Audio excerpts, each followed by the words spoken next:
अस्सलाम वालेकुम, welcome to a new video. और आज की वीडियो में हम पढ़ेंगे प्रिंसिपल्स ऑफ अकाउंटिंग का चैप्टर 1 का जो टॉपिक है फॉर्म्स ऑफ बिजनेस ऑर्गेनाइजेशन। हमारे पास बिजनेस ऑर्गेनाइजेशन की 3 फॉर्म्स होती हैं। पहली होती है सिंगल और सोल पार्टनरशिप, दूसरी होती है हमारे पास पार्टनरशिप और तीसरी होती है joint stock company. Single or sole proprietorship में होता है वो बिज़नेस होता है ये जिसमें ना एक बंदा सिर्फ जो ऑर्गेनाइज कर रहा हो, जो बिज़नेस वो वाला बिज़नेस जो सिर्फ एक बंदा रन कर रहा हो। The simplest form of business organisation to organise and operate is a single or sole business. This is the most common form of ownership and is found in business such as small retail shops, service station, etc. ठीक है, देखिए अब आपको examples पता लग गई हैं। देखिए इसके एग्जांपल में आ जाता है, ये सिंगल से आपको पता लग रहा है, सोल अकेला बंदा, जो एक बंदा खाली चला रहा होता है ना, जैसे बाइक वो नहीं कहते, करियाने की दुकान होगी, ठीक है, और सर्विस स्टेशन हो गया। देखिए ये एक बंदा खाली चला रहा होता है, ये सिर्फ एक बंदे का बिजनेस होता है। ये वाला जो बिज़नेस होता है ना, जो सिर्फ एक बंदा रन कर रहा होता है, इसको कहते हैं सिंगल और सोल बिजनेस। ठीक है, the owner is the only one in control and make all management decision. ये जो होता है ना बिजनेस, इसका जो ऑनर होता है वो सिर्फ एक अकेला होता है और वही सारे डिसीजंस हैंडल करता है, इसमें कोई दूसरा बंदा इंटरफेयर नहीं करता। अब देखें सेकंड फॉर्म है partnership. In a partnership ownership is divided between 2 or more persons who agree to share their property and skills to start and operate a business. Like in single business a partnership is also simple to organise. Partnership में देखें, partnership नाम से आपको पता लग जाएगा, ये 2 persons की होते हैं। ठीक है, ये वो बिजनेस होता है जिसमें दो पर्सन होंगे ना, वो आपस में पैसे भी मिलाएं, यानी कैपिटल भी आपस में वो डिवाइड करें, उसका फिर जो प्रॉफिट और लॉस होगा वो भी डिवाइड करें, इसका सब कुछ जो डिवाइड हो 2 बंदों के दरमियान में, वो वाला बिजनेस जो होता है वो पार्टनरशिप का होता है। अब आप देखें थर्ड वाली फॉर्म जॉइंट स्टॉक कंपनी। ये वो बिजनेस होता है। पहले देखें, पहले नंबर पे क्या था, सिंगल, ठीक है, दूसरे नंबर पे पार्टनरशिप, तीसरे नंबर पे जॉइंट स्टॉक, इसमें वन और मोर देन वन, ठीक है, इसमें ये वाला फॉर्मूला अप्लाई होता है। इसमें पूरी एक कंपनी आ जाती है। For example a group of 6 people और अ ग्रुप ऑफ 5 पीपल, ये सारा सिस्टम होता है इसके अंदर। A joint stock company is formed under the companies ordinance 1984 and has legal right to act as a person. It may be owned by many people. ठीक है, ये सिर्फ एक पर्सन रन नहीं करता, ये मैनी पीपल रन करते हैं। सिर्फ एक के बस की बात नहीं होती। उसके बाद इसके जो प्रॉफिट आता है, लॉस आता है, कैपिटल आता है, वो सारे के सारे फिर जो शेयर होल्डर्स होते हैं वो डिवाइड करते हैं आपस में। A company has its own name, ठीक है, in which it can buy own and sell property. Joint stock company एक वो कंपनी होती है, इसका एक अपना नाम होता है, जैसे पार्टनर। अच्छा आप देखें, पार्टनरशिप होगी और ना सोल ट्रेडरशिप होगी, ठीक है, उसके नाम कोई भी रख लो, उसका कोई मसला नहीं है। लेकिन जो जॉइंट स्टॉक कंपनी होती है, इसका एक प्रॉपर नाम जो होता है ना वो रजिस्टर करवाना पड़ता है। ठीक है, अंडर कौन से ऑर्डिनेंस में, 1984 के। The person who have an investment in the company are known as shareholder. वो बंदे जो इस कंपनी में इन्वेस्टमेंट करते हैं उनको शेयर होल्डर्स कहते हैं। ठीक है, शेयर होल्डर बेसिकली कौन होते हैं, अब जो कैपिटल डालते हैं ना, जो लोग कैपिटल डालते हैं, जिनका पैसा लगा हुआ होता है, ठीक है, एक बिज़नेस को ऑर्गेनाइज करने के लिए जिनका पैसा लगा होता है, जो और कैपिटल देते हैं, जो इन्वेस्ट करते हैं, वो शेयर होल्डर्स होते हैं। अगला वाला देखिए टॉपिक जो है वो है गुड्स और मर्चेंडाइज। ठीक है, इन अकाउंटिंग द वर्ड, सबसे पहले आपके लिए ये इंपॉर्टेंट है कि आप टॉपिक के नेम को समझें। ठीक है, गुड्स, अब गुड्स क्या होता है अकाउंटिंग में, गुड्स हैज़ स्पेशल मीनिंग। ठीक है, इट रेफर्स टू, देखें आम लफ्ज़ों में गुड के कहते हैं वेरी गुड, यार बहुत अच्छी बात है, ठीक है, लेकिन नहीं, अकाउंटिंग में गुड्स का मतलब होता है वो चीज़ें, जो कोई भी ऐसी चीज़ जो हम ख़रीद कर लाए हों रीसेल करने के पर्पज़ से, ठीक है, जो हमने खुद ख़रीदी हो और उसको हमने आगे बेचना हो, वो चीज़ जो होती है ना वो गुड्स कहलाती है। ठीक है, अब आप देखें समझें, in accounting the word goods has special meaning. It refers to something which has been purchased by a trader for resale purpose or anything which has been manufactured for selling purpose. For example, अब आप example देखें, if a trader purchase furniture for use in the business, ठीक है, it will not be regarded as good, but if it is purchased for resale it will be regarded as good। देखिए अगर एक बंदा पर, अब देखें एक ठीक है, एक ट्रेडर है, उसने फर्नीचर ख़रीदा है अपने बिज़नेस के लिए, अपने बिज़नेस का सेटअप करने के लिए, अपने कंपनी में रखने के लिए उसने फर्नीचर ख़रीदा है। ये गुड्स नहीं है, ये गुड ही, लेकिन अकाउंटिंग में ये गुड्स नहीं खिलाएंगे, ठीक है। और अगर वही ट्रेडर वो फर्नीचर आगे रीसेल करने के पर्पज़ से ख़रीदे, या आगे मतलब वो फर्नीचर आगे दूसरी कंपनी को बेचने के लिए ख़रीदे ना वो फर्नीचर, तो वो फर्नीचर फिर गुड्स कहलाएगा। डिफरेंस समझ में आ गया आपको? गुड्स चीज़ों को ही कहते हैं, लेकिन वो ख़रीदारी जो हम लोग आगे सेल करें उन चीज़ों को गुड्स कहते हैं। For example, furniture is not good for a book seller but it will be regarded as goods to furniture dealer. Understand? Thus cloth will be goods to a cloth dealer, watches will be goods to a watch dealer, ठीक है। अब देखें, जो watch dealer होगा, जो घड़ी बेच रहा होगा, ठीक है, उसके लिए वॉचेस गुड्स होंगी क्योंकि उसने आगे वॉचेस जो हैं वो सेल करनी होंगी। लेकिन जो बंदा ले लेगा वो वॉच, उसके लिए वो वॉच जो है वो वॉच ही रहेगी, गुड्स नहीं रहेंगी फिर, ठीक है। फॉर एग्ज़ाम्पल, हमने एक रजिस्टर ले ली है, वो हमारे पास इसका गुड्स नहीं है, ठीक है, रजिस्टर गुड्स में नहीं आ रहा। लेकिन अगर हम वो रजिस्टर आगे बेचें, किसी और के लिए ख़रीदें, तो वो हमारे पास फिर रजिस्टर गुड्स में आ जाएंगे। अंडरस्टैंड? अगला टॉपिक है परचेज, ठीक है, purchases. In accounting language the word purchases has special meaning. जैसे हमारे गुड्स का देखें स्पेशल मीनिंग था ना, इसी तरह परचेजेस का भी स्पेशल मीनिंग है। अब देखें, when saleable goods are bought in a business it is said that purchase have been made. अगर कोई सेलेबल गुड, ठीक है, जो चीज़ सेल हुई हमारे बिजनेस में आए, उसको हम क्या कहेंगे? Purchases have been made. हमने कोई चीज़ ख़रीदी है, उसको हम क्या कहेंगे? परचेज।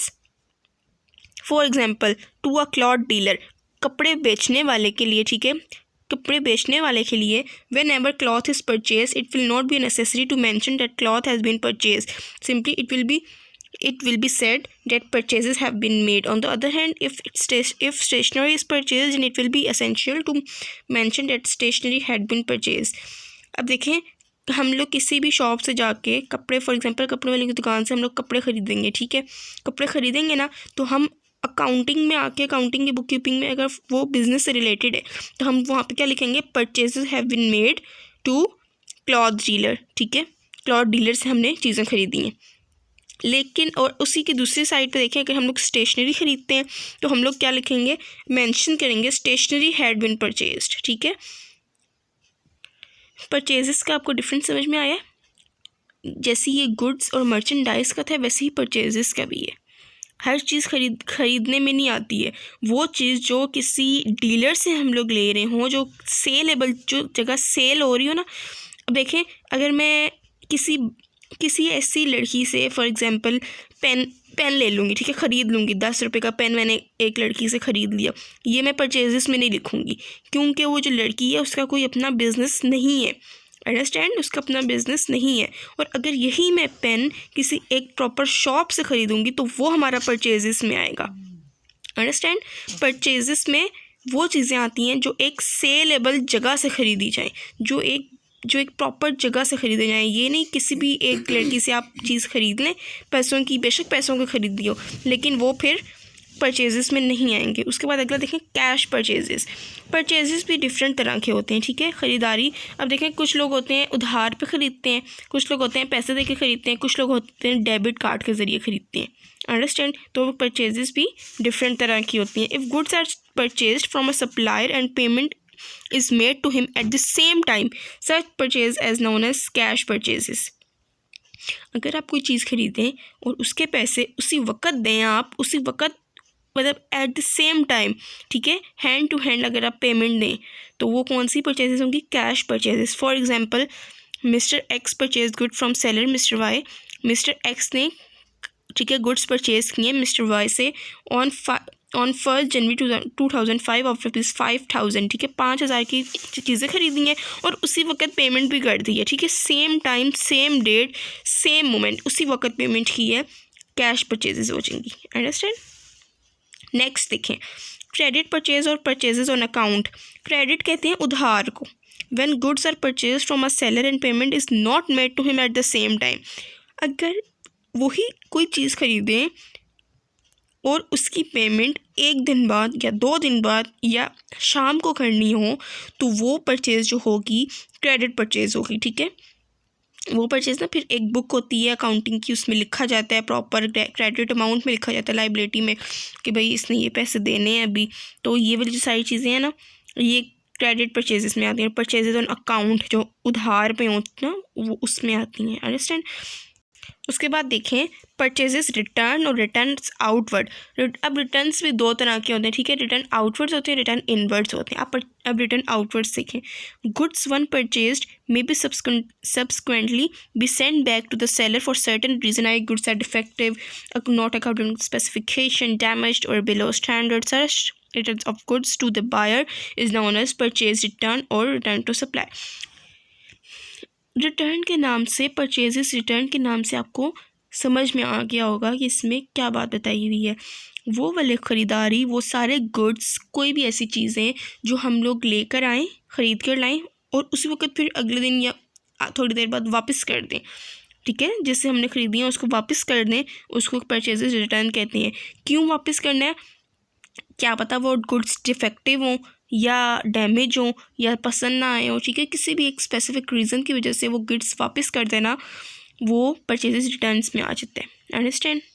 उसके बाद देखें आते हैं purchases discount and sales discount, ठीक है। अब डिस्काउंट कहते हैं, डिस्काउंट आपको पता होगा, ठीक है, मतलब कंसेशन को कहते हैं डिस्काउंट। द कंसेशन, अब देखें यहाँ पे बताया हुआ भी है, the concession given by the supplier, मतलब in other words discount is पैसे कम कर देना, ठीक है। The concession given by the supplier to the buyer on the purchase of good is known as purchase discount to the buyer and sales discount to the seller. अगर ख़रीदारी करते हुए थोड़ा सा भी कोई कंसेशन हो जाए पैसे में, 100 की चीज़ आपको अगर 90 की मिल रही है, जो तो फिर इनमें जो 10 रुपीज़ होंगे ना, 100 की चीज़ अगर आपको 90 रुपीज़ में मिल रही है तो इसमें जो 10 रुपीज़ होंगे वो डिस्काउंट में आएंगे, अंडरस्टैंड। अब आती है अलाउंस। अलाउंस में क्या होता है? Sometime the customer finds that good purchase have minor defects, in that case the seller may agree to reduce the price of damage or defective good to induce the buyer to keep the goods. अब देखें कभी कभार ऐसा होता है आपने एक चीज़ ख़रीदनी हो, फॉर एग्ज़ाम्पल एक शर्ट हो, वो थोड़ी सी डिफेक्टिव हो, ठीक है, और बायर वो जो सेलर होगा, शॉपकीपर, वो चाह रहा होगा कि आप ये शर्ट ले लें क्योंकि उसके पास तो जानी है ना, तो वो क्या करेगा, आपको वो जो शर्ट है वो हाफ़ प्राइस में दे देगा, ठीक है, या कोई भी ऐसी प्राइस जो कम होगी उस शर्ट की ओरिजिनल प्राइस से। तो वो आपको जब वो देगा ना प्राइस, तो वो जो प्राइस होगी ना आपकी, जो आप जिस प्राइस पे शर्ट ख़रीदेंगे उसको अलाउंस कहते हैं। क्या कहते हैं? अलाउंस, ठीक है। सेल्स, सेल्स का मतलब क्या होता है? बेचना। We know that goods are purchase from for selling purpose, goods के सेलिंग पर्पज़ के लिए ख़रीदे जाते हैं। When the goods are sold to customer at specific price it is said that sales have been made, understand. अगर कोई चीज़, कोई भी गुड्स जो हैं वो स्पेसिफिक प्राइस से उस कस्टमर को बेची जाएँ, उसको क्या कहेंगे, लिखेंगे क्या? Sales have been made. For example we purchase goods worth ₹5,000, हमने गुड्स खरीदे 5,000 के, ठीक है। Suppose that goods have been sold at price of 6,000 और हमने वो गुड्स आगे कितने के सेल की हैं? 6,000 में। In accounting language it will be said that sales have been made at ₹6,000। हम क्या कहेंगे अकाउंटिंग की लैंग्वेज में? Sales have been made at ₹6,000। Cash sales, अब सेल्स भी 2 तरह की होती हैं, कैश सेल्स, क्रेडिट सेल्स। कुछ सेल्स होती हैं खरीदारी उसी वक्त पैसे दे दो, ठीक है। कैश सेल में क्या आ जाता है? वो वाली सेल्स जो सेम टाइम पे पैसे आपको दें, वो ट्रांजैक्शन। अगर आपने कोई चीज़ बेचनी है, फॉर एग्जांपल अगर आपने फर्नीचर बेचना है अपना और आपको पैसे उसी टाइम पे मिल रहे हैं तो ये कैश सेल होगी। और अगर वही फर्नीचर आपको बेचने और पैसे आपको अगले दिन मिल रहे हैं तो वो क्रेडिट सेल हो जाएगी, अंडरस्टैंड। अब देखिए नेक्स्ट, सेल्स रिटर्न और रिटर्न इनवर्ड्स। अगर वो सेल आपने की है, ठीक है, और अगर कोई चीज़ आपने बेची है और अगर वही चीज़ आपको वापस उस बंदे ने आकर कर दी है ड्यू टू कि वो अगर डिफेक्टिव है या कोई ख़राबी है उस चीज़ में, वो सेल्स आपको वापस आ गई है, तो उसको हम लोग सेल्स रिटर्न कहेंगे, ठीक है। मेरे ख्याल में अब आज के लिए हमारा इतना टॉपिक काफ़ी होगा सेल्स रिटर्न और रिटर्न इनवर्ड्स के लिए, ठीक है। बाकी ट्रेड डिस्काउंट और इससे जो आगे का है मैं आपको दिखाती हूँ। ट्रेड डिस्काउंट, डेटर्स और अकाउंट रिसीवेबल, क्रेडिटर्स, ये बाकी ना लिखने वाले हैं, समझाने वाले हैं, तो ये मैं आपको नेक्स्ट क्लास में समझाऊंगी, अंडरस्टैंड। अगर आपको इसमें से अभी तक कुछ समझ नहीं आया तो आप मुझे बताएं, मैं आपको बता दूंगी। वैसे मैंने बहुत इजी वर्डिंग में आपको सारा समझाया है, और यहाँ 12 पॉइंट्स तक मैंने आपको समझा दिए, ठीक है। Important accounting terms and concepts, ये मैंने आपको यहाँ तक समझा दिए हैं। तो अगर कुछ नहीं आपको समझ में आया तो आप मुझे बता दें। ट्रेड डिस्काउंट हम लोग नेक्स्ट क्लास में करते हैं। अभी तक के लिए गुड बाय। मेरे चैनल को सब्सक्राइब करें, लाइक करें, शेयर करें, कमेंट करें।